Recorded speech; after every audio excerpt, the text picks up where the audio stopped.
Sons da Aprovação, o podcast do Vai Cair no Enem. E aí, estudante? Você sabe o que é uma radionovela? Provavelmente já deve ter ouvido falar, mas não conhece muitos detalhes, né? As radionovelas eram um sucesso na era de ouro do rádio.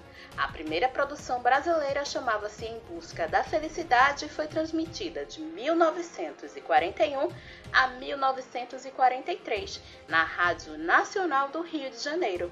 As tramas, narradas com o auxílio de efeitos sonoros, prendiam a atenção do espectador e aguçavam a imaginação, transportando o ouvinte para dentro de cada cena. E é inspirado nas radionovelas que o Vai Cair no Enem apresenta a partir de agora os Sons da Aprovação. O nosso podcast para que você, candidato, estude de maneira lúdica, sentindo-se por dentro do assunto. Eu me chamo Marcele Lima e vou apresentar semanalmente histórias sobre temas que caem no Enem. Nesta primeira edição, Sons da Aprovação traz um triste capítulo da história da humanidade, a Segunda Guerra Mundial, narrada pelo professor José Carlos Mardoc. Ouça agora!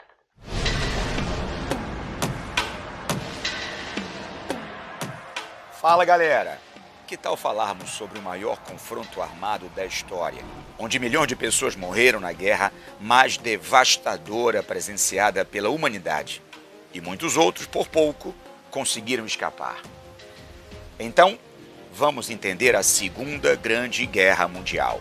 A luta armada na praia do Havaí era um verdadeiro inferno de ferro e fogo. Os japoneses, com seus aviões Zero, despejavam rajadas de metralhadoras e bombas, ferindo e matando os soldados americanos que resistiam com bravura ao ataque de surpresa a Pearl Harbor. Aos poucos, a calma foi sendo recobrada. Frank Sinatra era um cabo do exército americano. John Wayne estreou vários filmes sobre a guerra no Pacífico, onde, num deles, aparece o famoso episódio dos G1 do Tio Sam, fincando a bandeira americana na pequena colina calcinada pelas bombas e pelas lança-chamas. Isto para não falar do dia D, que passou para o cinema como o dia mais longo da história, levando às telas vários artistas como Henry Fonda e Maximilian Schell e outros tantos astros lutando contra os nazistas. Americanos lutando heroicamente sob o escaldante calor das ilhas do Pacífico contra ferozes e sanguinários japoneses. Ou ainda, soldados americanos lutando heroicamente contra ferozes, sanguinários e fanáticos soldados nazistas. Desde como nos anos 50 e 60 se viu a Segunda Grande Guerra Mundial.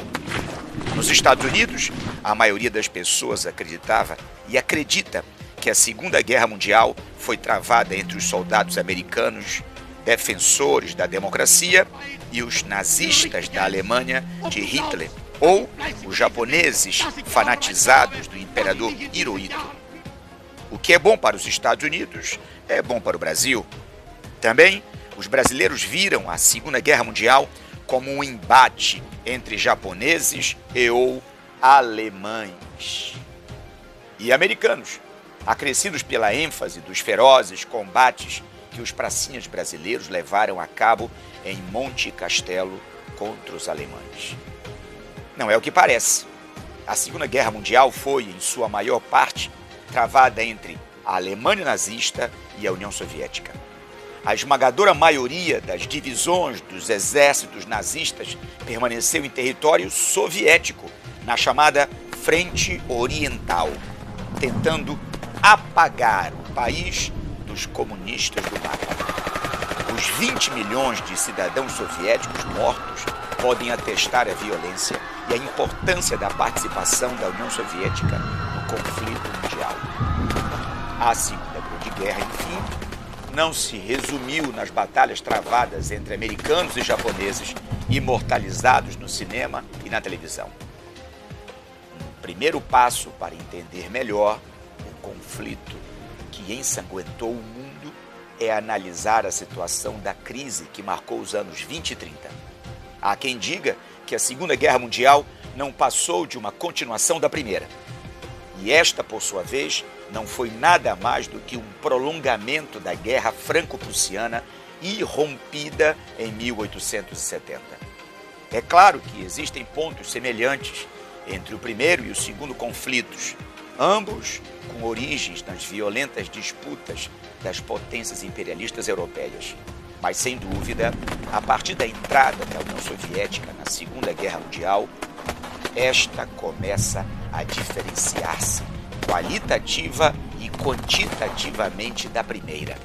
Em parte, esta diferenciação já despontava na própria situação do mundo depois de 1914. A Primeira Grande Guerra Mundial inaugurou um período de profunda crise no sistema capitalista mundial, da qual a crise de 29, que estourou nos Estados Unidos, era somente a ponta de um imenso iceberg.